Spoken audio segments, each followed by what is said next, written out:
Hi guys, welcome to another episode of Pointy Not Sharp. Today we're taking a look at a cut down Australian pattern of 1907 bayonet, particularly a Lithgow bayonet made by the Australians during the Second World War. Now this pattern of bayonet was made to fit the short magazine Lee Enfield or the No. 1 Mark III rifle, as used by Australia in World War I and World War II. Now, Australia didn't learn the lessons of World War I very, very well. A lot of countries learnt that long bayonets weren't particularly advantageous in back then what was considered modern warfare.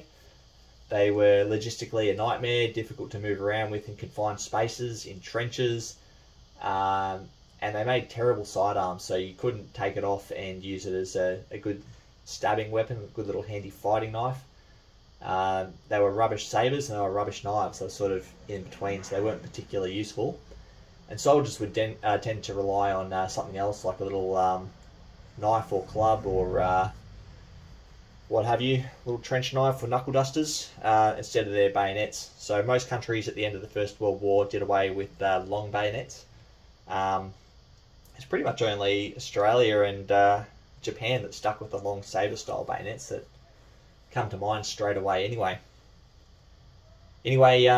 This example is made by Orange Arsenal in Australia, so it's a Lithgow pattern of 1907 bayonet. They were made at Lithgow until July 42, and from then they were made in Feeder Factory No. 3 Orange Arsenal until the end of the war.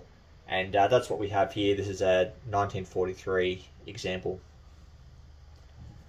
Now, at the start of the Second World War, Australia was fighting in North Africa, and they didn't have any issues with long bayonets in North Africa. No jungle, no confined spaces. So there wasn't really any need to have them shortened. But then when the war moved to the Pacific, quite a few of them were cut down by individual soldiers, and there's even records of some units recalling bayonets and having their unit armourer cut them down to a uniform length or a uniform blade profile. And I believe that's actually what we have here. So it's a bit of an ugly blade, very, very short blade, and I don't believe this is the correct scabbard for it, because this is an Owen gun scabbard, but it fits just fine. Probably added by another collector post-war.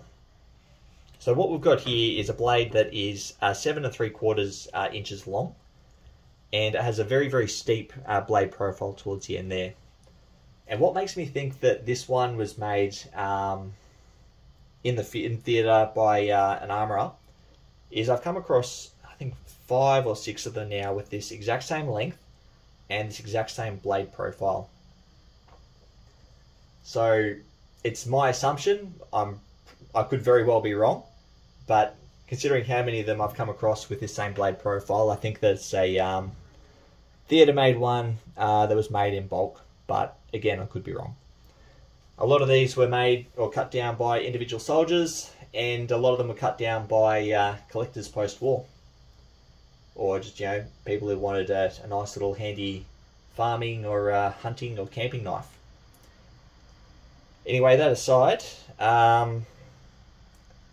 during the war actually, a number of pattern 1907 bayonets were cut down into Owen gun bayonets, into the Model 11s. That's not what we have here. And these fighting knives are very, very regularly mistaken for those early Owen gun bayonets.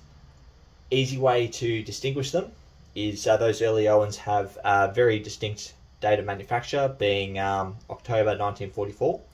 So you find 1044 marked on the ricasso.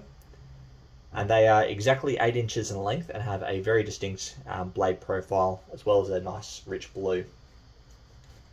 If you want to know what that blade profile looks like, I recommend having a read of a couple of Ian Skenson's books, like British and Commonwealth Bayonets and 200 Years of Australian Military Rifles. They have some excellent illustrations showing exactly what they look like, and hopefully they can help you spot a few fakes. I've seen quite a few fakes on eBay.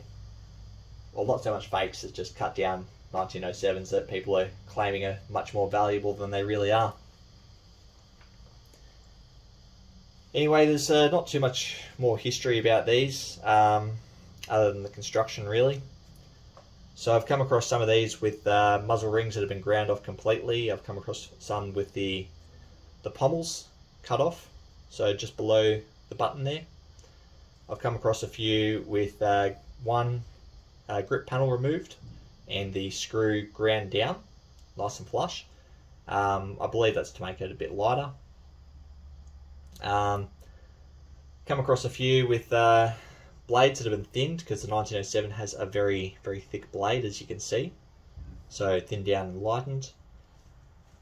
Generally, there's all kinds of ways in which these have been shortened. And as I said, they weren't just shortened down in war, they were also shortened down post-war for any number of reasons. I've come across a few of these that have been done absolutely terribly as well.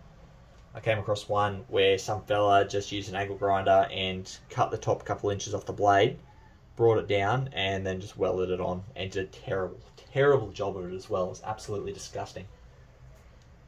That was a real shame, because that was a World War I lithgo bayonet as well, so much nicer example. Anyway, guys, there's not too much more I can really say about these. They're just cut down 1907s. There's quite a few of them.